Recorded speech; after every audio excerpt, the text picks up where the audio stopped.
Hello everybody, you're watching Meet the Artist. I'm here with Nole. Hello people. Hello Which Nole. way am I looking there? Thank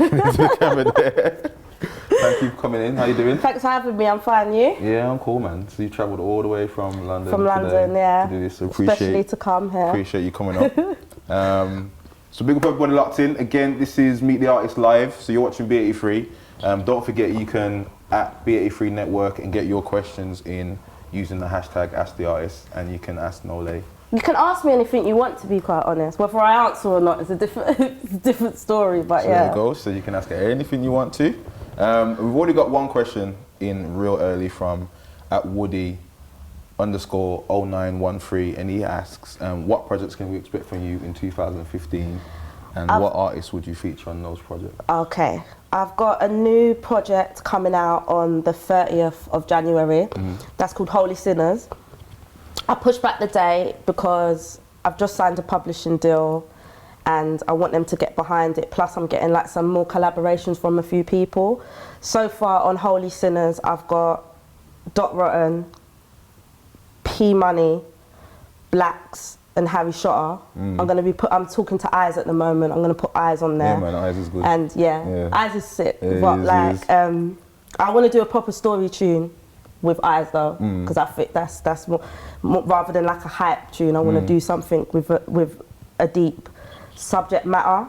I think for oh, by the way, the song with P Money and Blacks just premiered yesterday on Complex UK, so you can go there and you can check that out. It's called Don't Stop. We're getting ready to film the video for that, and then I've got another project coming soon called The Queen's Speech. I'm not sure about who I'm going to put on that yet, to be quite honest, because I've just signed my publishing and that. It's like I'm going to get them to get involved and try and get a few more weightier names. Not that the people on my projects ain't weighty, but you know what I'm saying. Some people that are a bit out of my reach, basically.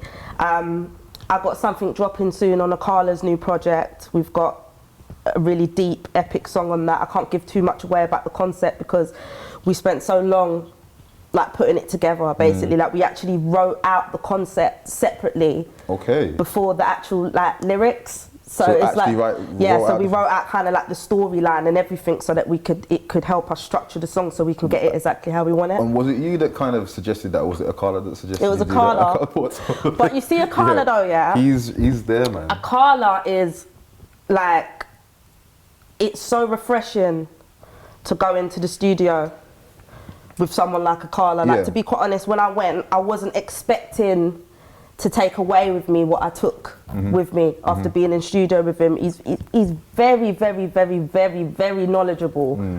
And he speaks so much sense. And it's like you leave there almost enlightened. I mean, he gave me a book that he's written like before I left. Is that the book with the? Is it about Egypt? It's something. I remember seeing the cover of like a guy in the desert. It's like the Forgotten Kingdoms. Yeah. And he's just really knowledgeable. He was telling me things about Brazil and like different parts, like South Africa and stuff like that, and places that he's been to. And then when you hear them kind of stories, you do kind of look at where you come from and think, boy, why are these guys going on like they're gangsters? Because you ain't gangsters, you know, like in them places in Brazil and Mexico and stuff like that. Like, boy, it's a totally different story. But yeah, it was really good to work with him. Did you feel like you came away with like a whole new I felt like to do stuff with? I'm knowledgeable anyway. And a lot of people might not perceive me to be that knowledgeable because sometimes they listen to my lyrics and the gully side of me and they think that all she is really is like some chick from the block. But I'm very knowledgeable. But it's just that you can be a knowledgeable person that's come up in those surroundings. Do you see what I'm saying? Kind of thing. But yeah, I did learn stuff from Akala that I didn't know before I went there. That's good, man. It's good. That must have been like a really good experience because I know Akala is like a it was good. Yeah, it was a good experience. So your publishing deal? Can you talk about who you've signed with yet? No. Is it like a... Not really. They're good. I mean, let's put it this way. I've had like, because a lot of people will say to me, Nole, why aren't you signed? basically, why haven't you signed? I can't believe Nole hasn't signed. But they don't see what goes on in the background. They don't know how many labels I've sat in. You know, I've had deals from Polydor, I've had deals from EMI, I've had deals from Atlantic Records, 679. Like, I've had offers from all of these labels, but what it is people are too quick to sell their soul for money. You can't just sign on the dotted line as soon as you see, oh, 60 grand, 150,000, because there's a lot of things that come with it in the background. You have to look at the contract, you have to understand what you're getting yourself into. And the thing is, I love music so much. Like, for me, that's my life. Like, it's got me through the worst of things. It's there when I'm happy, it's there when I'm sad. If you sign the wrong deal, you're gonna lose that therapy. Because it's like, that's how I feel, you're gonna lose it, because if you sign the wrong deal. Now, in my deal, I need to make sure that I've got freedom and choice and power in my deal. If I've got power in my deal, then I'm fine. Do you see what I'm saying? So that's why I took the deal that I took, because it enables me to go around Europe, to tour, to make money, to push my own product, to start branching out, like, on a bigger spectrum, getting into merchandise, and to basically be my own boss with the help from a few dons. And that's what it is, you know? There's all these big names, EMI, Polydor, Universal, all these things, but they can throw the money at you. But how much people do you know that have been signed and you don't hear from them again? Yeah, they sign, they get shelved, or they get dropped. I can't do a deal like that. It has to be, and that's why it's taken me so many years as well, because it has to be a deal that suits me and makes me happy. It can't be something that is temporary, or take 150,000 and then you're happy for the meantime, and then for the rest of the time you're just pissed off and unhappy because you're stuck in a deal that you can't get out of, and you can't release no music, and then you don't even want to write no more because you can't release no music, and then before you know it, you've lost your therapy, the thing that gets you through. So and was it with those deals, was it that they were trying to take I just feel like with some of the deals, with some of the deals, it was more of a thing where perhaps you might say that I was being big-headed. Some people might look at it like that, but for me, it's not like that. I just don't think that you can't put a price on talent. And some of the deals, I didn't think that the money suited how long they wanted to tie me in for. Like, I had some deals, they want to tie me in and own my music for 8 years. For me, nah. For me, it's too much. 8 years. That's a long time, man. Yeah, it's a long time, which means that by the end of it, you'd be like... Yeah, it's a long time. Was that like Masters Publishing, or was that like... Yeah, it was big publishing deal, but it's like you'd just be an empty sponge. It's like they just squeeze everything out of you, and then 8 years, it's too long for me. 8 years. It's interesting, man, because a lot of new artists that come into the business, they don't really understand like the behind the scenes stuff that goes on, and they might be quick to kind of like sign a deal like that. But I've made it, but really, you know, you haven't. Even the fact that I've signed, it doesn't mean I've made it. Because if I don't do what's expected of me and I don't deliver, you're still at square one. A lot of people like get this twisted. They think, oh, because they signed a deal, that means they're going to be a superstar. But it's not like that. If you don't sell records and you don't do what you're supposed to do, you can just end up in the same position again. That's why you've really got to think these things out and not rush ahead of yourself. But what can I say? I can't. Well, it seems like you're in a. You know what I mean? It seems like you found yourself in a good position to start off with, which is important. To start with, So when did you get started in music? Like, oh my gosh! If you mean like from the very start, like what made me want to make music? Well, in school, like my favorite lessons were like drama and English. Like, I love English literature and stuff like that, poetry, things like that. And then I used to write a lot of poetry, and then I found myself chilling around my cousins.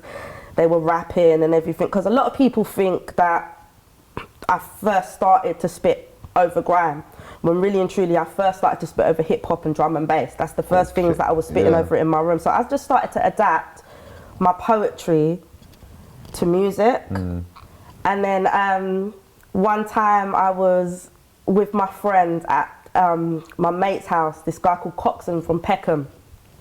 And at the time, I didn't even know it, yeah, but at the time, gigs was actually in the same house, but like in the front room, kind of thing. But I didn't find that out until a couple of years down the line when Coxon told me. Was it? This was years ago. This was probably about 8 or more years ago. Like it was a long time ago, but because I used to call myself Vibes, yeah, don't laugh, but I used to call myself Vibes. You know when, you set that one up, you said don't laugh, it's not like, I used to call myself Vibes, innit, and I used to be more on a, you know, like when you know, like the garage days when they used to do bars, but it was more like sing-along, that kind of thing, and I used to kind of more sing my bars, and then I was at Coxon's, and he said to me, why don't you just say your bars? Because they're sick, like just say them. And I was like, what do you mean? And he was like, say them, innit? Like, you know how some guys, when they rap, innit, they say their bars. They don't sing them. Don't sing them, say them. So that's what I started to do. And then before I know it, I just loved it. And I just got into it. And then he goes, all right, I'll just call, you're not on a long, innit? No Lele. And then that's how I went with the name. And that's you know what I'm saying? It stuck with me from them, kind of thing. And so it was about 8, 9 years ago? About 8, 9 years ago. Probably longer, about 10 years ago, yeah. Because I was thinking, when did Unorthodox came, how did that all come about? Like, oh my God. Unorthodox, we started out in 2004, and this is how Unorthodox came about. I was hanging around with a guy I knew this guy called Crafty that worked in a record shop, and basically he was trying to get an advance. I hope he doesn't watch this and get pissed off, yeah, but he was trying to get an advance from the Polydor record label. Yeah. This is around the times when Shiesty got signed. Okay. And it was Ben Palmer, basically, that got her signed and that. I feel like I know this name. You probably do know him. So around that time when she got signed, Crafty had taken me to him and was trying to get an advance as well for signing. So basically, I met up with Ben Palmer from Polydor. We sat down, we had a talk and everything. Then he took me, we was in West London, went for a drink and that, and then we met up with his friend Bigger, basically. And Bigger had these spitters, Silver and G-Kid, which are unorthodox. Yeah. And those times I was against signing anyway. Like I wasn't really, you know, you got a lot of people now that are the age that I was back then, that it's everything to them to sign, like it's their dream. But for me, I used to see it as negative, like I'm going to be owned, I'm not going to be able to do what I want to do. And I was a lot more, I've grown into myself now, I've grown into like a big woman, innit? Back then I was very boisterous and free spirit kind of thing, you know? So anyway, Ben took me to meet them, and then he was like, which one do you think, blah, blah, blah, like I should go with? They was like, oh, Shiesty, let Nole be part of Unorthodox. So I started linking up with them and just making music. I mean, with Unorthodox, the first time I ever met Jammer was in West London. I can't remember, is it Sweetie Irie? I can't remember who it was, but we was in a studio, we went to record, it was a compilation, it had Gemma Fox on it, me, Nasty Jack, I think Jammer, and I can remember Jammer was standing in front of the door when I was trying to come in, and I kind of like pushed the door, like not on purpose though, and I remember him looking back at me like, well, and that's the first time like, who's this girl kind of thing, that's the first time I met him. But Jammer's cool though, man. Jammer's cool. You were obviously involved in, I think that's probably one of the standout grime tracks. No handouts. Yeah, of the day. And then how, I mean, that, you know, it got really big, and I know the videos played all the time. And how did it feel like? It felt good, yeah, but do you know that I never liked No Help, No Handouts? I never liked the song. You never liked it? I didn't like the beat. I didn't like it. Like, I'm just being honest. Like, I love it for the fact of what it did for me. Yeah. You know, and I owe a lot of that to, obviously, Channel AKA when they was Channel U as well, because that was the platform, and that's what kind of solidified my presence and that, like, obviously it was Channel U, but I remember Silver playing it to me because his brother made the beat. His brother also made Unorthodox Daughter and Unorthodox Chick and a lot of the other songs that we put out. But I remember Silver playing it to me and I was like, I don't like it, man, I don't want to do it, kind of thing. And they was like, just go on, man, just do it. Da, da, da. So then in the end I done it and I'm glad I did it now. Yeah, of course, because that's like one of the standout songs of. I can't watch the video though. It makes me cringe. I haven't seen it for a while myself. No, it makes me cringe. Just the big baggy white t-shirt and the black cap, and it's just like I'm just like some dude in it. I don't like watching it. I mean, there were a lot of female artists around that time. There was you, Shiesty, Fury, and a few others. What happened to Fury? I don't know, I don't have a clue. I heard that she did some acting for a little bit, but other than that, I don't know. But like, is it difficult for you to kind of, get your respect or make your way through? Or was it kind of?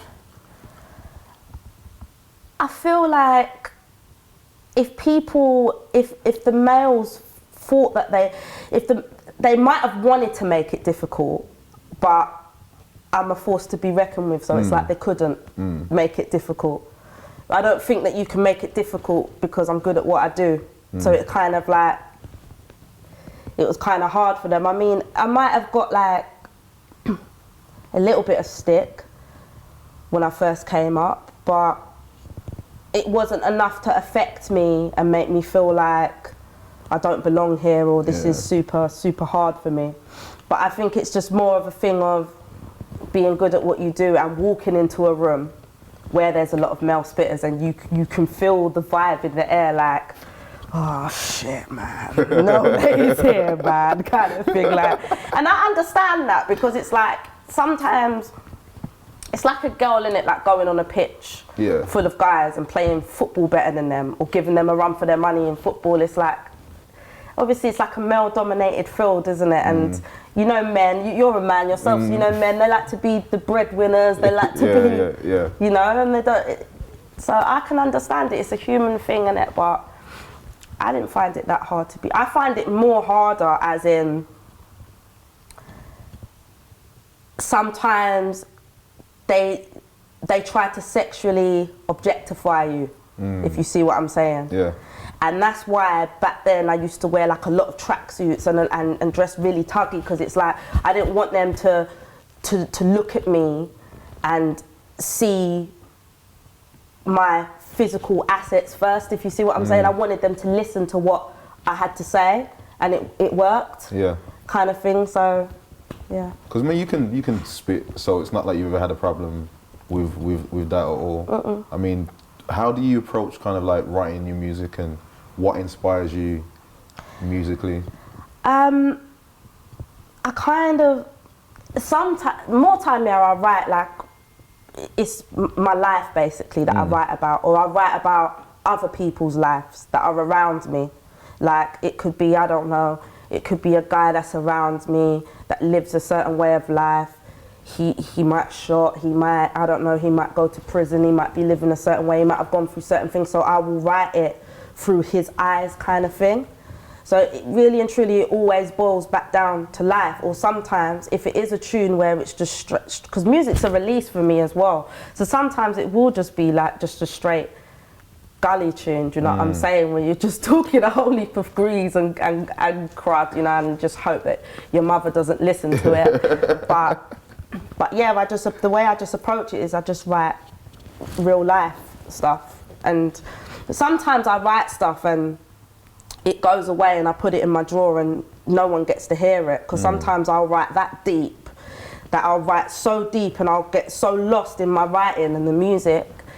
And then I read it back after and I'm like, ooh, that's a little bit, it's a bit too deep for them. Like, you can't tell them that kind of thing. So, but I don't know, maybe I'll save that stuff for my album when it comes. Yeah, I think you should. Like, it's scary though, it is scary, because it depends as well, like what kind of life you've lived and the things that you've been through. And I know that you've got a lot of people out there that they say things for shock value. But when I say things, I'm speaking the truth. And it's like, if you lay yourself bare like that and you tell everyone certain things, it's like after you tell them those things, you can't really retract it. You can't take it back. And it's like, as well as being a spitter and being in the limelight, I'm also a private person.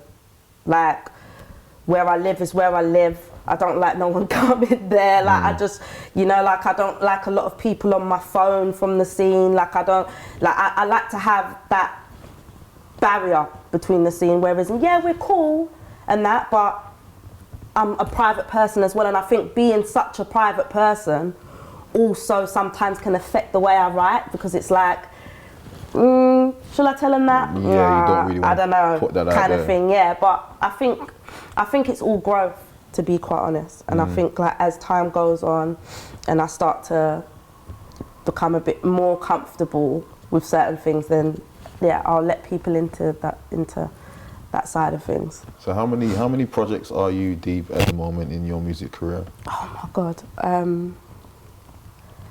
I can't remember. The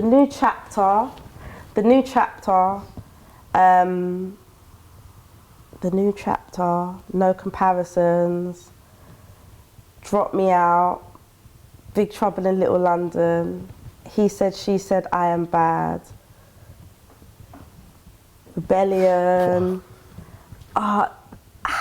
Jeez, there's so much like that I'm actually forgetting. I didn't know there was that. No, many. I've got a lot of mixtapes. But I just think that it is, some of them I haven't put like a lot of promotion and emphasis on some of them. Some of them I just used to go in the studio, do them, and just push them out. Like I Am Legend, I Am Future. There's loads. I think there's at least 10, probably 9, 10 mixtapes out there. And then I've got my singles. Is there any kind of like a standout body of work that you think somebody should get to kind of get a feel for who Nole is, or is it kind of like just like go listen to them all? Is there any particular one? I'm very critical of myself, so I feel like I will never advise people to go and get my old stuff. It's just because I feel like I'm constantly growing, and I feel like if they want to actually see, like, hear what I've blossomed into, like what I've come from and what I've turned into, they're best off just getting Holy Sinners on the 30th of January, because I feel like that's me peaking. I feel like, whereas in the others, I feel like they were learning curves and experimenting with things and experimenting with myself and learning about myself. Whereas, and I feel like I know more about myself at the moment, and plus I like the features on Holy Sinners. I mean, Dot Rotten gave me something really epic. Like, I don't think anyone's going to be expecting it, to be quite honest, when it comes out. Dot is like, Dot's one of those artists that I don't know if he gets the actual respect and accolades I think he's due, because musically... I don't think he does. He's a genius. He's a genius from... And the way he... Because basically I got the idea from... Like, I played a tune to Grim Sickers, and he was like, get Dot to do the chorus. I can ask him for you, kind of thing. And then it kind of like, I didn't basically pursue it. And then I'm quite a spiritual person as well, so I didn't pursue it or whatever. And then I just followed him on Twitter, and then he added me, and he was like, "Oh sis, I see you," kind of thing. And then we just started talk. He said, "Send your number." I sent my number. We spoke, and then I just said, he goes, "Let's make a tune." I was like, okay then. He had his producers, they're making something, and then I just thought to myself, oh yeah, Grim said he'd be good for like the Holy Sinners beat. So I just dropped it in there, and I just said, Dot, like, would you mind doing the chorus for this tune? And I thought to myself, what if you don't like the beat, like, kind of thing, because I haven't really heard him on anything like that. And I sent it to him, and he loved it, and he did the chorus. And I was like, when he sent it back to me, I was like, wow, that kind of thing. Like, I just wasn't expecting it. It's like some Kanye West, Jay-Z. Okay. It's just mad, like, because the beat is really epic. Like, it sounds like kind of like live, a lot of live, like an orchestra kind of thing. And then what he did to the chorus, personally, I wasn't expecting it. I knew that he was going to go in, but I didn't know that he was going to take it there. And he he made the song, to be quite honest. I'm looking forward to that, because like I said, like, a lot of people I don't think they give him kind of what he's due. I think the spitters, the spitters know what time it is when it comes to Dot. Yeah. Same way a lot of spitters know what time it is when it comes to me. But I feel like spitters like me, Dot, Kaz is Dead, Gets, and a few other spitters, I feel like we have fans obviously, but I feel like we are a spitter's spitter kind of thing. Because we know about lyrics and music. But I always find that's like, it's an interesting place to be at sometimes, because the fans don't always kind of gravitate to the spitter. No. Like, I think Gets has just started to get out of that lane and get into like the kind of musician and having a big fan base kind of lane. I think that with a lot of the listeners, I just think that it goes over, sometimes it goes way over their heads. And the way I write my music is, when I'm listening to certain spitters, I like to be able to listen to the tune and hear something in it next time that I listen to it that I didn't hear in it the first time I listened to it. So I might hear it and be like, my God, did he just say that? And then rewind it, and then every time you hear something new. That's kind of how I like to write my lyrics. And I feel like, I was having a conversation with Kaz the other day, and I was talking to him about concepts and that, and he said to me, it's not our job to spoon feed them, which for me makes sense. It's not, it's either you get it or you don't get it, you know, and you're gonna have the people that get it, and you're gonna have the people that don't get it. And that's just how it is. I just feel like sometimes some people, their brain capacity, it's not, they just can't grasp the concept of certain things, and you just can't. It's got a lot of layers to it. And you just can't. You can't expect, because I mean, sometimes I'll hear certain stuff and be like, "What is this nonsense?" kind of thing. So you know, and it's just, but to other people, it's everything. So I just think that that's what it is. I'm just the spitter's spitter. And to be quite honest, you fans will find, you know, the fans that are due to find you. Will find you. We got another question from @Matt_Thomas, who says, who are the main people that you're listening to at the moment? The main people that I am listening to at the moment would have to be Kaz is Dead. I'm listening to him a lot. I haven't really taken him in yet, you know, I need to. You really need to, because you see what he I love his image. The picture that he paints, is so amplified. Like, how I knew that he was sick is I was getting up like every day and putting Kaz on. Okay. And then I realized, like, wow, like you're playing him like all the time.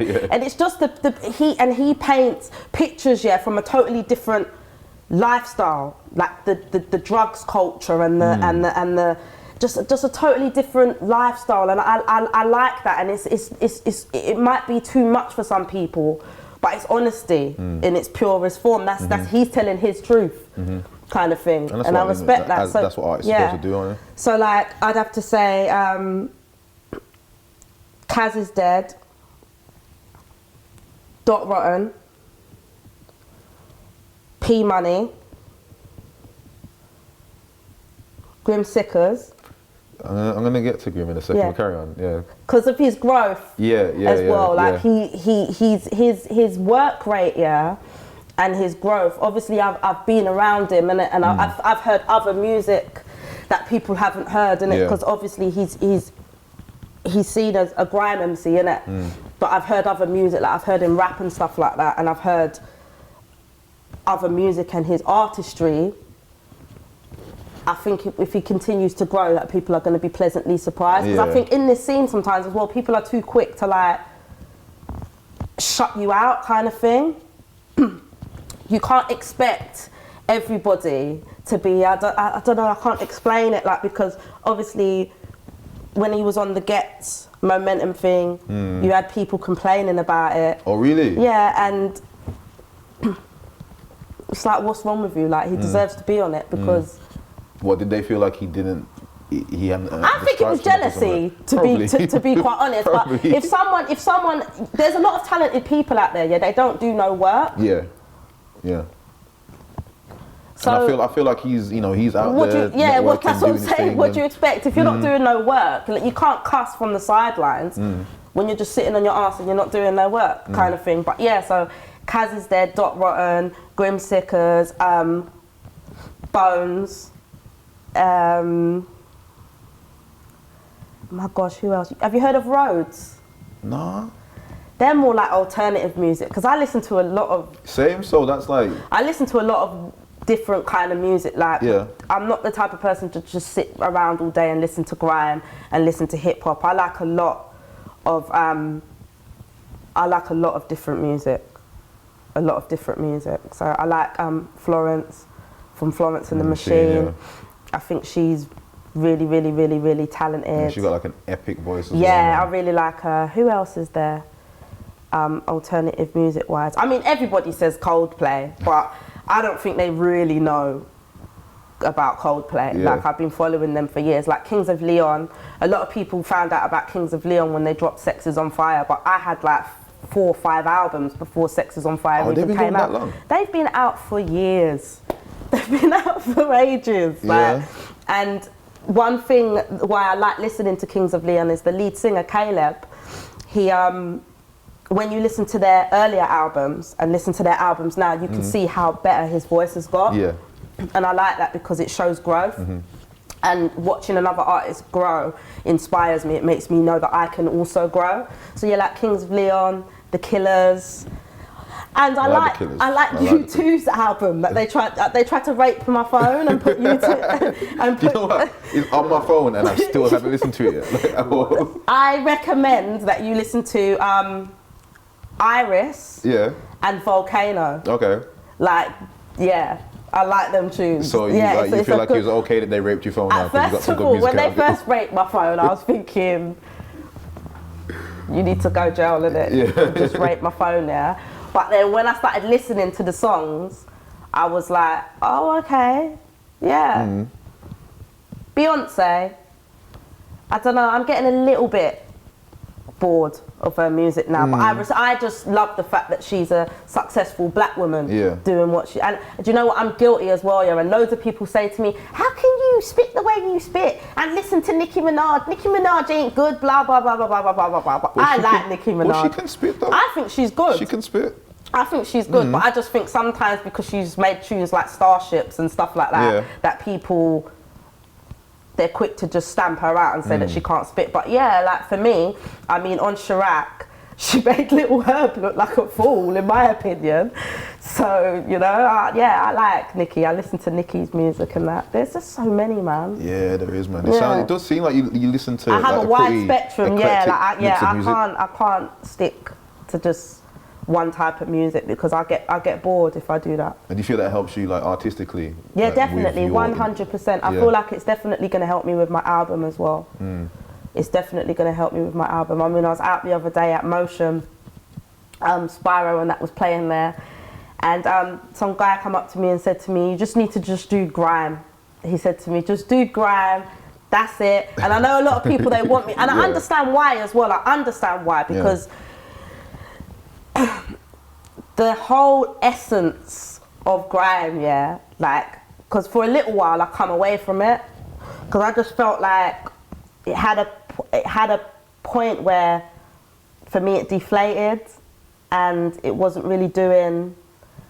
Well, it wasn't. Not even it wasn't doing what it was meant to be doing. I didn't feel the same about it as what I once felt before. But now I'm back. I feel about it like I did on Orthodox Daughter Days and that. And what was it that kind of that made me that give you that spark back? Like, what was it? To be quite honest, it was, if I'm totally honest, because you know what it is, loads of people, they like to front in there, and they like to, they don't want to give other people credit, or they don't want to, and I'm not that type of person, but if I'm totally honest, Grim Sickers and that made me feel grime again. Yeah, he did, if I'm honest, because I got speaking to him, started listening to his music and that, and then he started talking to me about my music, and where I was around him and going to certain studios and seeing certain things and watching him, what he was doing and that, and the way because my view of the scene as well was a bit tainted. it was a bit like, oh, fuck it, man. Do you know what I'm saying? Fuck them kind of thing. Like, and I'm just being honest, because I just felt like I've been doing this for like 10 years. I've been going hard. I've been going strong. Everybody knows that I'm one of the best. Give me my credit, innit? And that's how. And that's not. It's not a big-headed thing. It's just when you work so hard at something, and you constantly feel like there's this barrier, or you've got people that huddle together and they want to keep it for themselves, or you kind of feel like, forget that then. As well as like going to university as well, I was very concentrated on my studies and stuff like that. And things were going on with my family. My dad was dying. I just come away from it, and I felt like it's more headache than it's worth, kind of thing.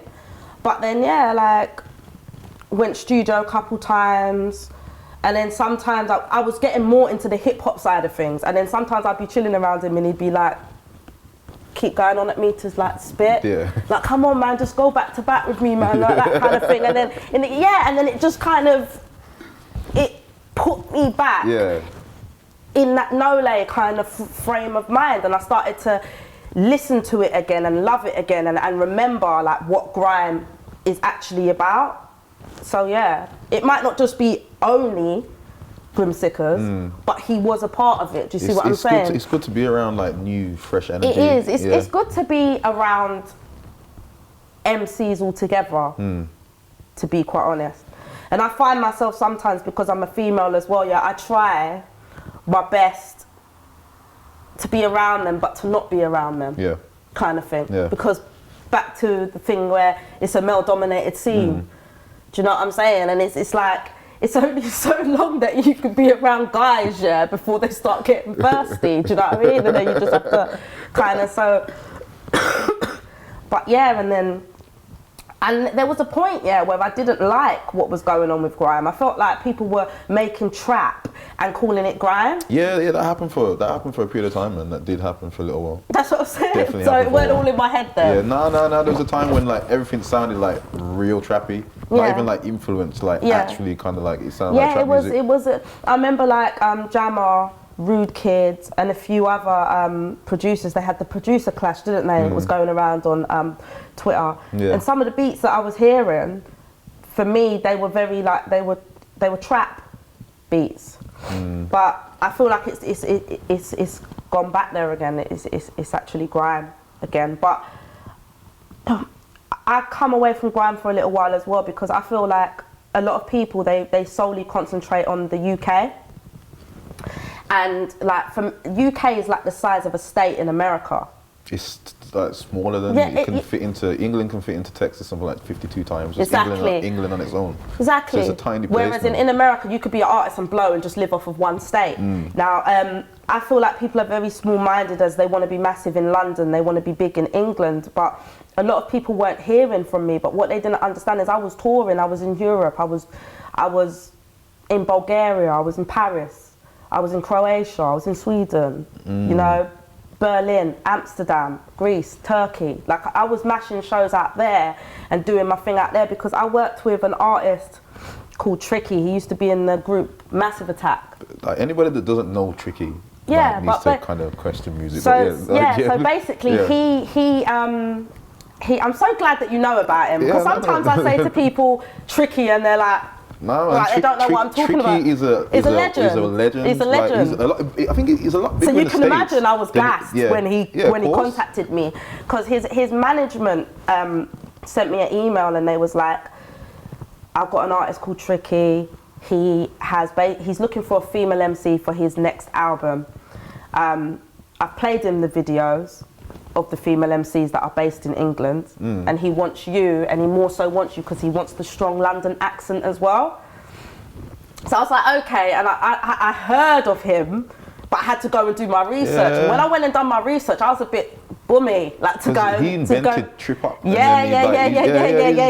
Like he's very like, even the stories that he told me when I was in studio with him. Like, I mean, this guy has lived a fulfilled life. Like, from dating Bjork to going on stage and whining with Beyonce, do you know what I mean? Like chilling with Jay-Z. Like, so for me, being on his album is an honour. And then when I look at the scene sometimes and I see like you've got a few people, like you might turn around and say to someone, oh, can you like a platform, can you shoot a video for me, and they want to air you, or they want to go on funny with me, and they're breading all these other spitters, and I look at them sometimes and I think, do you even know what I'm doing? Do you know what I'm saying? Yeah, you don't know what I'm doing. If you knew what I was actually doing, who I'm writing with, and actually what is going on behind scenes, then you wouldn't be behaving like that. Well, that kind of shows you who's down for you and who's not. Yeah, I guess. So, and I love that as well. Yeah. But yeah, so he just contacted me. I went to studio. I did couple writing sessions with them. We wrote a track called Why Don't You, which is more, it's they took like the drum kicks and that from a drum and bass tune that I did, sampled it, and then they built rock music around it. Okay. Because he said when he listens to me, he don't hear grime or whatever, he hears punk rap. Punk. Yeah, I can hear that now. I mean, for the video, he wants me in a wedding dress with Dr. Martens, like on a wild one. Like he wants me to do the shows, like in a wedding dress, like with Dr. Martens and that on, like on just a crazy one. And like my husband or fiance stands me up and doesn't turn up to the altar, and then, you know, I go back to the hotel and find him there. And through the whole video, I'm just pulling him by his tie and just spitting to the camera, like with a wedding dress on and that. But he's very like... Yeah, he's a creative guy. Yeah, very creative. But yeah, so we wrote Why Don't You? And he asked me to cover, you know, London Posse? Yeah, which one? He asked me to cover... Is it Style? Gangster Chronicles. Okay.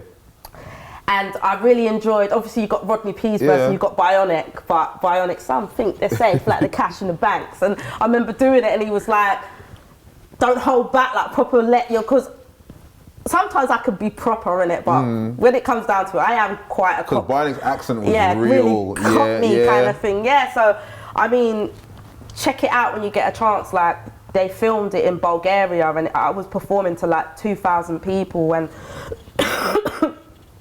just the cheers and the screams enough it's like it's wild, because he took me on tour with him and we went like Turkey, Greece, Bulgaria, a few other places, and it was pretty wild, man. They was like, we're just going upstairs to like the pool on the rooftop, and I was like, I'm going to bed, kind of thing. So it's brilliant, man. I mean, it charted number 4 in Russia and number 10 in Poland, and it's still charting. So see, that's crazy, because a lot of people think, like, what's Nole been doing? But yeah, you know, it sounds but like don't worry about me, because don't worry about me, because I know what. Because the thing is, a lot of people just get lost in an illusion where they're so much more interested in the hype around their name that they forget about making money.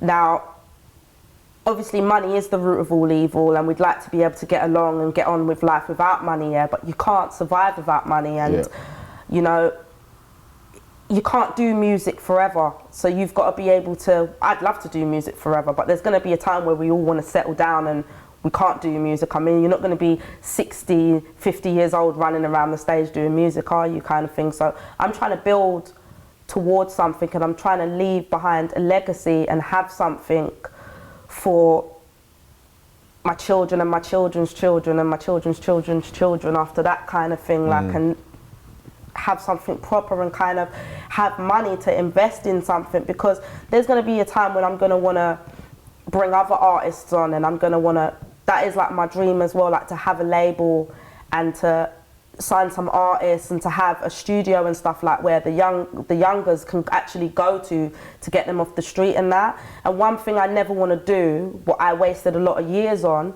is people selling me dreams. Like, God knows how much managers I've had that have said to me, we're going to do this for you, and we're going to supply you with this, and we're going to supply you with that, and it just never happened.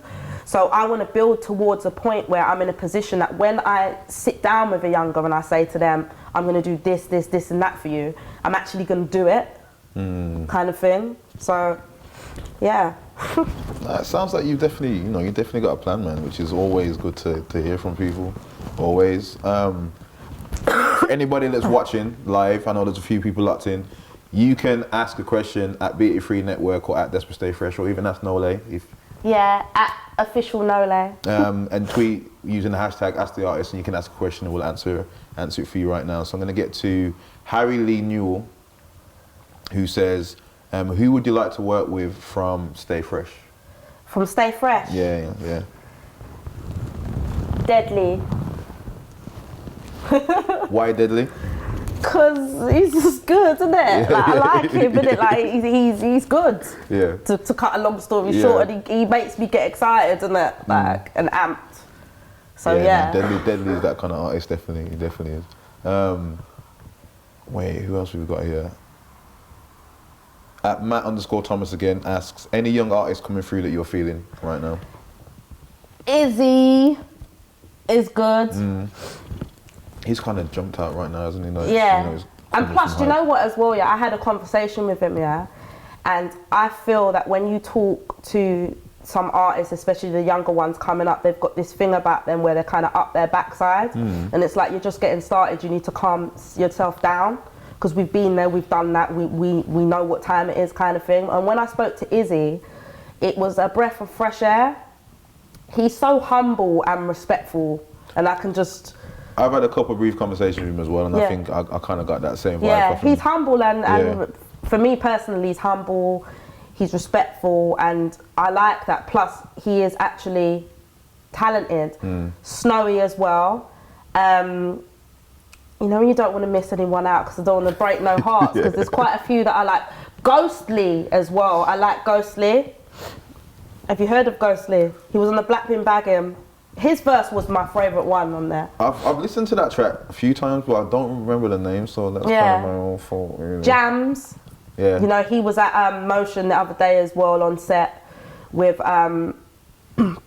Spyro.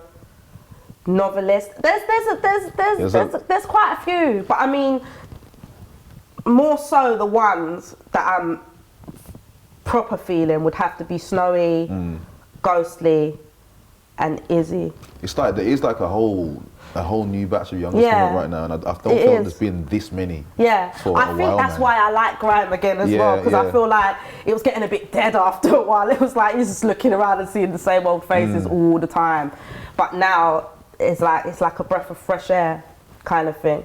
And it's good to see the way they love it as well, because I look at them and it reminds me of when I first started out, and it's like, it excites me to see it. But yeah, and I obviously, if we're just talking about Grime, it would be them, but then obviously you've got like the Section Boys, they're coming through, like doing, I've got something with them.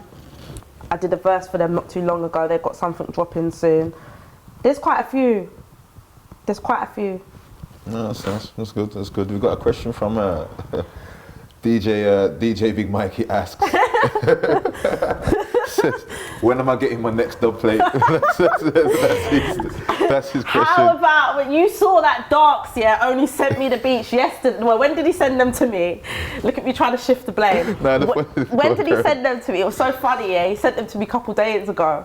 And I must have tweeted him about it, and Big Mikey was like, you just sent her the beats, like I told you to send them to her a month ago, like you're long. But my engineer, he comes, because Hitman's waiting on something as well, and it's like my engineer comes back, because I've had to straighten out like my publishing as well. That's kind of what I've been concentrated on. But Mikey will get your dub within a week, I promise, and I'll make sure that it's extra sick, because I'll never forget the fact that he was the first ever person that paid me for music. It was Big Mikey. I think a lot of people can say that about Mikey. Like it was no bullshit thing. Like I get people all the time now trying to squeeze free stuff out of me, and it's like, this is my living at the same time. Like, you can't just be, obviously I love doing it, but you can't just do things for free all the time. And with him, it wasn't even a thing where he came and was like trying to get it for free. I didn't mention money first, he mentioned it first. He was like, can I have 2 dubs? I give you the money, blah, blah, blah. And he just came, he just drove down, met me in West London, took the dubs and gave me the money. And I was a lot younger then as well, and a lot more gassed up in that. And like, it's when we were just kind of getting into Grime and that as well. And I remember, like, and I'm sure like, unorthodox, like their faces were pushed up because I had all this money in my hand, and I was like, I'm gonna do this, boy, making this money kind of thing. And when I think back now, I can just remember them sitting there looking at me like, You bitch. Big up DJ Big Mikey. Yeah, big up. A question from @FutureCurse asks, if you could go back and change how your career has gone so far, what would it be and why? I would have to say that I would change some of the people that I put obviously you should never put your career in somebody else's hands, but there was a lot of people that I kind of trusted kind of thing. Yeah.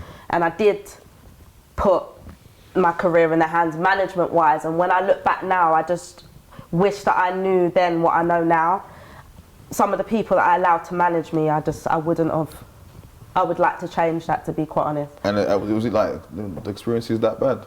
Yeah, because I just feel like a lot of them wasted a lot of my time. I mean, like for my CD, No Comparisons, I never saw a lot of the money from that. Like, and I feel like you have people in the scene.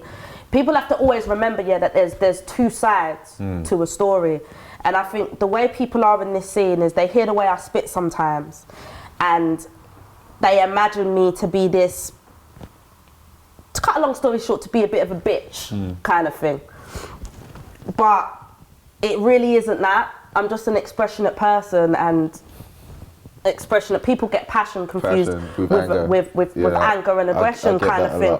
But I just feel like with some of the managers that I worked with, not only do they sell dreams, but they make you feel like they're doing this for you and you're going to get this, when really and truly they look at you and they think this artist is going to make me a lot of money. And there's a lot of hidden agendas and stuff behind it. And the way it is now is my publishing have a lot of cleaning up to do. Like there's a lot of outstanding money and a lot of outstanding things that are owed to me. But you see, when you're younger, you don't really concentrate on it, but you don't at the same time. And then as you get older, as I get older and I've looked at the movies that my songs have been in, the things that I've contributed to, there's even a few people that have used my music without my permission. When looking at that now and speaking to people in those positions that know what time it is, and I call them debt collectors, to be quite honest. So the debt collectors will be at your door for my money kind of thing. So yeah, if I just wish that back then I had certain things in place. Like I would advise every young MC on the come up, or even artist, make sure that you got yourself a music lawyer. That's the most important thing. And you make sure that everything, that you're building for yourself. Obviously, you're gonna put videos on other channels and stuff. Make sure you've got your own channel as well. Make sure that you invest in yourself. Make sure that you think about number one as well. And sometimes when you're a good person as well, or sometimes when you're a good, loyal person, you expect people to be like you. It's not like that, you know. I know that now, but back then, you used to be guys to be, we're gonna be a team and we're gonna do this and we're gonna do that. And a couple of you are thinking like that, but there's other people that are there and they're nodding like they're thinking like that, but in their head, they're not thinking like that. They've got ulterior motives. So yeah, just keep your wits about you, I'd say, to be honest. That is very, very, very, very good advice. At Jordan Loco 0121 is asking, are you going to be clashing anyone in the future? See that smile there? That was like, do you know why I'm smiling? Like, yeah. Do you know why I'm smiling? Because you see clashing, I don't love it as much as people would expect me to love it. I mean, I can do it all day, it's nothing, and it is easy, but I don't feel like, for me, like clashing is a challenge. I'm really trying to challenge myself. Like I wanna make credible music, and I wanna do what Wretch has done, what Tiny Temper's done. Like I wanna reach those heights, innit? So it's like, maybe if they piss me off enough, do you know what I'm saying? Then maybe, if someone pisses me off to that extent, but I wouldn't say no, not for now. I'm just trying to make good music, and I'm more interested in the positive side of things, because I feel like clashing pleases everybody else. And sometimes MCs are too content with pleasing everybody else. Like, I've pleased everybody else for too long. I'm trying to do something now for myself. As I was saying with the Tricky thing, work with a lot more artists. I've got some things going on with some producers in Holland and Russia at the moment that I'm working with. I'm trying to release music out there, doing a few writing sessions with like people from like Australia and stuff, because I released some music with a group that I signed to Universal Records in Australia. The Bumblebees, I've worked with them. It's like electro kind of rock music. It's totally different, and I'm trying to broaden my horizons. And for me, clashing isn't broadening my horizons, because it's like, can do it any time kind of thing. Like, I want to do things that I haven't done now. And if I was going to clash, I would want to go to America, and I would want to battle one of them MCs out there, because I feel like they don't understand how sick England actually is. And the reason I know that is because an American website called The Women of Hip Hop did a write-up about me, about one of my songs, and one of the lines that I'll never forget that she wrote in the write-up was, very good, not what you expect from an English MC. So for me, that was like, huh? Kind of thing. We've got loads of sick MCs out here kind of thing. So if I was gonna clash, it would be a thing where I would want to go out there and do like URL or something, like you were saying, Rap League. But they posted my warm-up sessions, so they know about me. So I'm sure in the future it wouldn't be hard. Like, I'd like to clash like Loaded Lux or something. I'm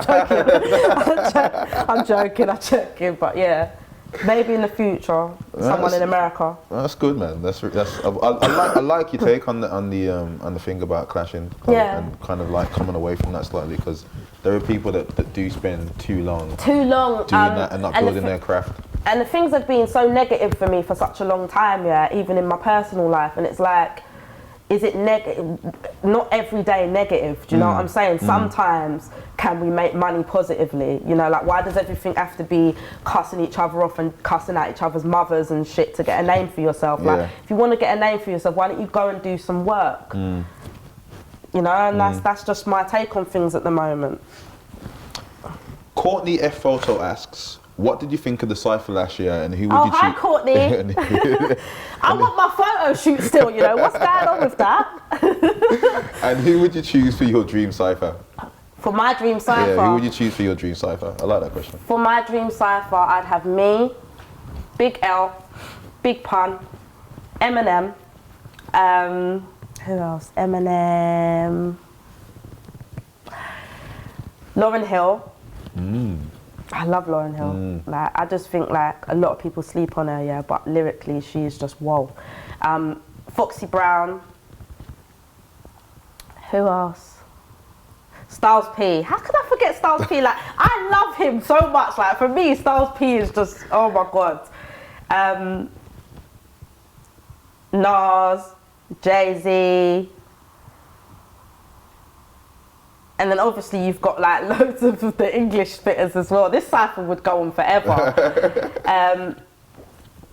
Kaz is Dead, Grim Sickers, Dot Rotten, Gets, Kano, Deadly, JK. Do you know what? I didn't listen to a lot of JK stuff, And then I heard the fire in the booth when he spat about Deps and that. And yeah, he's sick. He is, man. Grim showed me that as well. Like, I was a bit behind. I was a little bit behind. You know what I'm saying? Like, and he'd be like, "Do you listen to this one or this one?" And I'd be like, "Oh, no, I haven't. No, I haven't listened." And then he showed me about him. Like, he's good. Like, there's so much people. Like, I was kind of pissed off that he weren't at the cypher, to be quite honest, because he was meant to be there, innit? Yeah. But yeah, do you know what? If there's anyone that I've forgotten, please, like, because there's so many good spitters. It's like you just can't. It's true, man. You can't name them all. But now I can tell where your head's at with your hip hop and kind of the era. Oh yeah, like I came up on a lot of like hip hop, New York based hip hop, East Coast and that. Like I like a lot of the Queensbridge as well spitters. Like a lot. I just like really good lyricists. Did you manage to kind of hook up with Omega when he was over here? No. Did you? No, that's a shame, man. 'Cause I know he was out here like working. Who was he working with? I don't know. I don't know because he followed me. I was like, Yeah. I DM'd him and I was like, oh, and it's like, and then I never got a chance to kind of follow him with him. But I know he was out here for a little bit, man. I mean, yeah, because Omega, AZ, Nas, the Firm Days with Foxy. I'd like to chill with Eminem. I would like to speak to him. Yeah, just to see what he's to like. see how, what he's like and how his mind works and how he functions and that. So, yeah, that's... All right. We've got a lot of questions coming in now, you know, actually. So, Woody _0913 says, are we going to see you doing a Fire in the Booth part 2? Well, I think you better ask Charlie. I know that I've been speaking to Zach about doing a Fire in the Streets. I'm going to do that soon. But I don't know, I have to speak to Charlie about that, to be quite honest. Probably, more than likely. I mean, he's hardly going to say no, is he? So, yeah, more than likely. No, because Charlie is actually a DJ that I can say has supported me for a long time. Even before I remember him even DJing on One Extra and that. Like, just when I was doing, you know, like when Zach, the guy responsible for filming like the Fire in the Streets and that, when he had DJ Gone TV, and I like did a freestyle on that, and obviously him and Charlie Sloth, they're close kind of thing, and from those days, like Charlie was supporting me, and so Charlie is actually a person that will, I mean, even Get said it in his tune, hold tight Charlie Sloth, you know, because he was repping, like, for me, Charlie reps real spitters and that kind of thing. So yeah, more than likely, I'll speak to him and I'll see. But I like to have these things around releases and that now. That's how I work now. I don't like to just do things for the sake of just doing it. Yeah. Kind of thing. It's best to have your promo run in order, man. Definitely. At Rampage _NN8 asks, which female artist do you think is on your level of lyricism in the scene? Do you know what? I knew that they was gonna ask me this, and I hate it because it doesn't matter what I say. You're gonna say I'm a hater, but I'm just gonna be honest with you. I don't think anybody is, and that's just it's not. I'm not trying to be nasty when I'm saying it. So please, because there's even guys that I don't think are on my level. But you see, they do this thing all the time, where they do this pigeonhole thing, where they'll always ask me a question. Like, which female spitter do you think is on your level? Why can't you just say which spitter do you think is on your level? Do you see what I'm saying? That's why you get a few people saying that Nole's a bit unsociable because she won't do the female all-star tunes and blah, blah, blah, blah, blah. And I don't have a problem jumping on a tune with girls on it, if there's guys on it as well. But I don't see why there has to be, I don't know, maybe just for an example, like a POW, and it's all guys, and then they have to have the girl version, and then there's this song and they have to have the girl version. I mean, when Puffy made Hello Good Morning and put Nicki Minaj on it, he didn't turn around and say, well, Rick Ross, you know, T.I., we're gonna do this one, and then Nicki, go phone Foxy and Eve and that, and get the girl version done, like. And I hate it so much, Despa, and it's not because I'm trying to be a cow or because I'm trying to be unsociable. It's just that my mind thinks on such a deeper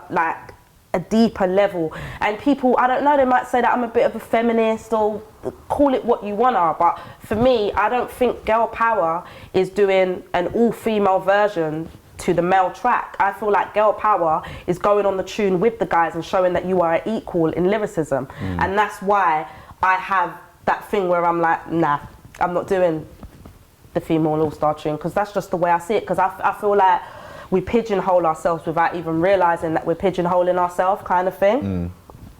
And yeah, so. Well, as you were talking about that and answering that question, I think Little Sims is good though. Yeah, I think she's sick. Somebody asked while you were talking, they've gone, which spitter do you think is on your level? So that's from @Gray Marco asks, which spitter do you think is on your level? Which spitter? Yeah, which spitter at all? I'd have to say, I'd have to compare it to who would give me a good.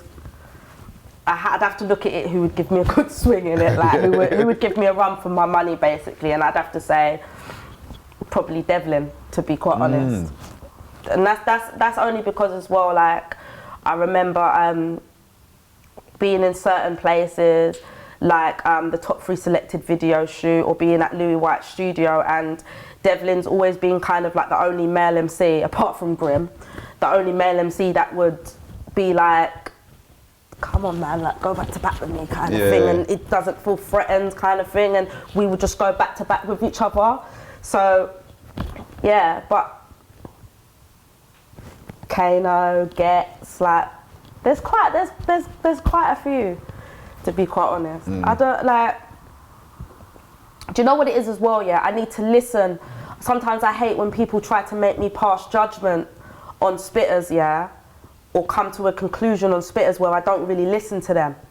I don't think that you can say that much about spitters unless you're listening to them. Maybe if I listen to a few of the spitters more, then my mind would change. Do you see what I'm saying? But I'm a bit detached from that at the moment, and it's like I'm listening to the spitters that I listen to, and that's who I'm listening to. But if I'm not listening to you, how can I say that you're not as good as me? Do you know what I'm saying? So that's very, very true. And talking about, like, you know, people putting you in categories with people and female artists and whatever and all that kind of stuff, how did you feel when the whole Lord of the Mics thing came up with you and OG Niki and that kind of pairing there? Did you think like it was like, what OG Niki, I knew that she was, and the thing is, yeah, I don't really want to be nasty, yeah, because when it all kicked off and it was happening, it did get to a point, yeah, where, because sometimes I'm like an impulsive person and I'll say or do things, yeah, and then when I sit back, because underneath it all I've got a good heart, when I sit back and I think about it, I'll feel bad for it. And it was like, when it all happened, all the stick that she was getting, like the backlash, for me, there was times that I had to come off of Twitter because I started to feel so guilty about it. I knew that she wasn't a match for me lyrically, because a lot of people was like, oh, but she's no match for you and da-da-da. But what they don't seem to understand is she had to be taught a lesson. She had to be taught that she isn't a match for me, because it was her whole, it was her attitude and how she was behaving. She even had a little something with JME on Twitter. Oh, did she? Yeah, I don't remember exactly how it was, but she was a bit lippy. She had to be, sometimes you have to bring people down a peg or two. Fair enough, she's not as good as me lyrically, but she needed to understand that. So I had to teach her that. So that's another reason why I took it there. Secondly, the way I feel about this scene is a lot of people were like, oh, that's a bully thing. You're older than her and it's bullying and like leave her alone and blah blah blah, and I don't know why Nole's doing this and no. And this is why the scene makes me sick sometimes, yeah, because when she was behaving the way she was behaving and saying what she was saying, yeah, people don't seem to understand that all I was doing was reacting to her behaviour, first of all, yeah. Secondly, why was it a problem when I clashed her and put her in her place, but the platforms and the people that had something to say then didn't think it was a problem when a 16 or 17-year-old girl was exploiting herself like that? Everybody jumped on it. Everybody was like, yeah, look, listen to this. She's talking about fucking 6 man and she's talking about being a slag, and no one looked at it like, whoa, like, she's destroying herself and she's destroying the young women of today, because I know a lot of young 14-year-old, even girls as young as 14, were listening to that and thinking that it's all right. And I clocked that no one that had something to say about me clashing her was like, do you know what, yeah, I'm not even going to champion this, because, you know, on a deeper scale, this is a bit peak, you know, like, look how she's talking kind of thing. They didn't look at the real problem. The real problem was she was just assassinating the character of women. That's, for me, that was the real problem. And not only assassinating the character of women, but assassinating herself at the same time, kind of thing. Nobody looked at that. They just glorified it. Like, such a young girl behaving like that, like they glorified it. They were pushing it, glorifying it. The problem wasn't me clashing her. that was the problem that they should have been concentrated on, and they should have shut that down from a long time ago. Yeah. So, and then when the shit did hit the fan, where was everyone for her then? Everyone that was kind of like, I want to do this, I want to sign her, I want to do this, I want to be like, no one cared after that. After that happened, and that's why I felt bad as well, because I looked at it and I thought to myself, so if the shoe was on the other foot, and I lost, or is that how people would be in the scene, just kicking me when I'm down? Because I just saw a lot of her fans even turning against her, and it just went a whole 360 kind of thing. But I knew that she wasn't. I knew that lyrically, she wasn't a match for me. I knew that from the start. But the problem was she didn't know that, and that was the whole basis of it, was making her understand that. At Grime Disciple asks, hello, Grime Disciple. which verse from another MC do you wish you had written? I like this question. Oh my God, I love that question too. I like this question. Black bin bagging. What do you wish you wrote that? I do, because it's such a is that my phone or yours? It's such an effective bar. Yeah. Like, so much people have jumped on it. Like, God knows, like, obviously Gets, like, you've got the Black bin bagging tune that we just did. Everybody's remixing it. Like, probably Black bin bagging and Black bin bagging and Wiley's verse on what's the song called? I Got the Vibe, When I Come Alive. The tune on that, when he says about I put letters and words together, I'm like Scrabble, like that verse. There's so many, man, and Kano. I couldn't give a fuck about your reputation. I'm the star on the top, like Christmas decorations. So yeah, there's quite a few. We'll be here forever, to be quite honest. I'm sorry, we got any more questions? Let me look.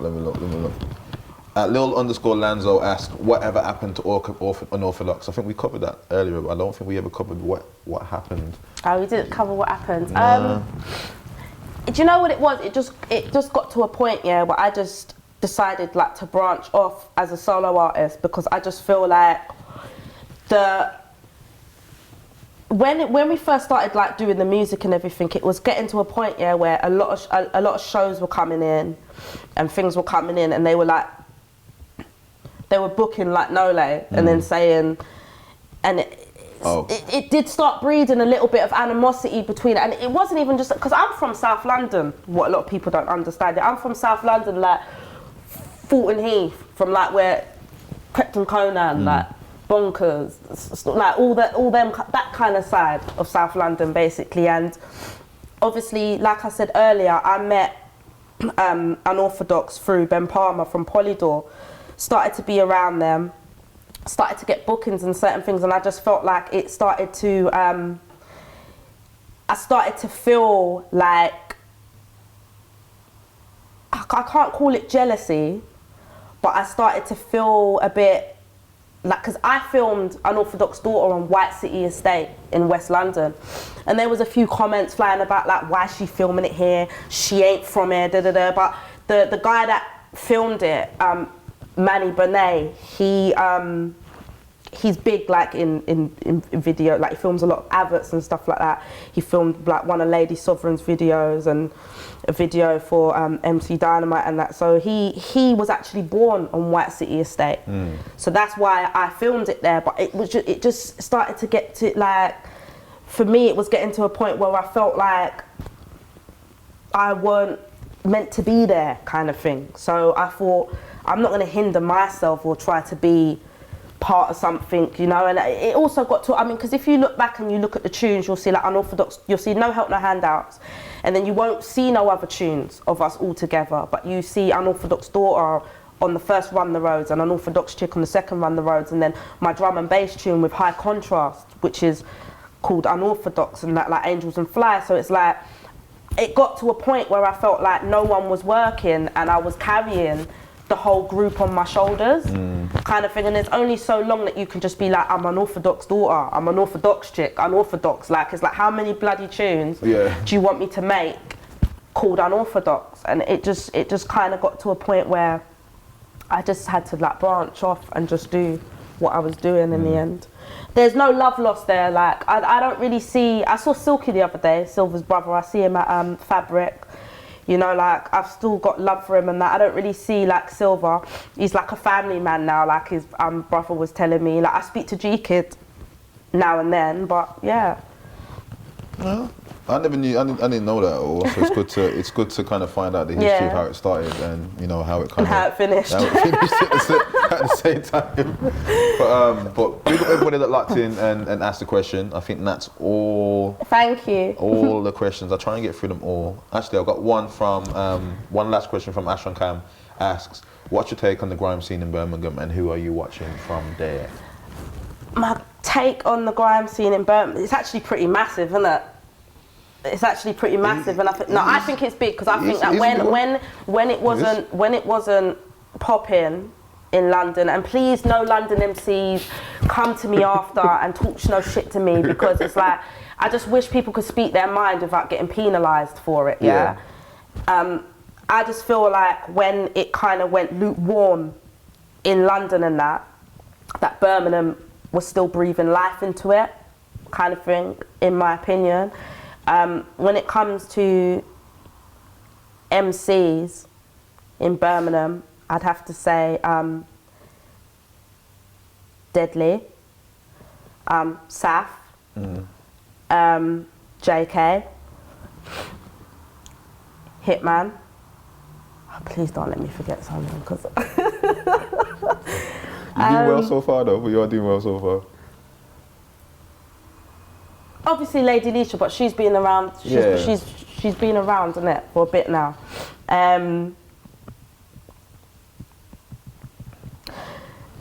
Just all of Stay Fresh, in it, like that if that puts, like, because there's a few I don't remember the names as well, and I ain't gonna try and say the name and get it wrong and then get cussed and everything else. But yeah. All right. Well, I'm gonna ask you one last question that I want to ask you is where do you see yourself in 3 to 5 years, or you know, the rest of your career? Where do you see yourself going? I see. Well, there's a few things that I'm working on.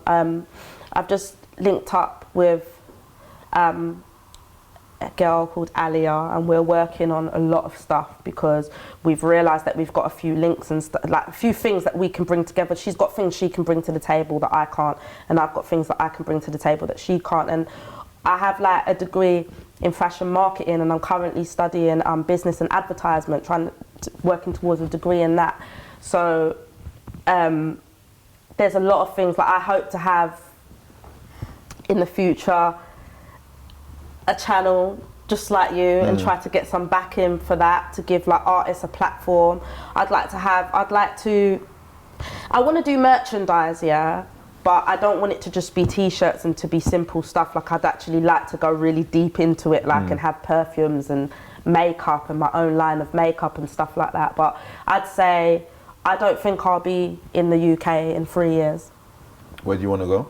I think I'll be somewhere in Europe. I think I'll probably be in Paris or something, working out there. Yeah, to be honest. Is it one of those places that kind of feels like you could be there? When I was in Paris, I just felt like it was London, but people just speaking like a different language. And I'm quite like a free spirit as well. And I probably won't be here in 3 years. I'll probably be in Paris, but then within a couple months, be in Milan or something. You know what I'm saying? Like, I want to see the world as well, and I want to travel, and I want to meet people. And I feel like when you go through life and you meet a lot of people, some people that you meet along the way, they stay in your life, but some of them don't. But you still take things from them along the way, and the things that you take from these people, even if it's something bad, you take that from that person, and it makes you grow in some kind of way. And I just want to meet new people from different walks of life, not necessarily people that are from my background and my culture. And I just want to eat nice food and meet new people and be around new people and see new things and go to different countries and just all of these things. I believe that I'll take something from everywhere along the way, and it will make me into the person that, I don't know, I'd like to be married as well in 3 years, to be quite honest. I'd like to be married. Well, hopefully somebody Hopefully. I did that. Somebody did I've got to make sure that you ask don't see none of my videos of me rapping. somebody did ask when are they taking you on a date, so maybe Rampage_NN8 has a chance and he can... When is who taking me on a date? Rampage_NN8 says, also, when am I taking you out on a date? No, studio sesh for the day and dubs for dinner. You are mad. If I went on a date and he took me studio, yeah, I'll turn around and walk out. I'll be like, I do this every day of my life. This isn't special. If you want to take me on a date, you take me to a museum or something. Yeah, you have to. Things are not always what they seem. Sometimes you have to think out of the box when you're dating women. Don't think, you know, she's an artist, so she probably want to go to studio. She's probably like, she's got to think out of the box sometimes. Take me to a nice museum. Listen to me talking. My brother's going to cuss me. What do you mean take you to a museum? Do you even know him? Nah, I'm joking. But yeah, so yeah, and if you just please everybody look out for Holy Sinners out on the 30th of January, and look out for the video to Don't Stop, which just, well, the audio premiered on Complex UK yesterday. Hold tight Joseph Patterson for that. We got JP. And, yeah, and the video is coming probably in, well, I'm meeting up with P this week, so we'll have it solidified and everything, and yeah. All right. Nole, thank you for coming in. Thank you. You've been watching Meet the Artist on be83. I'm Despa, and we'll see you next time. Thank you for watching, and thank you for getting involved.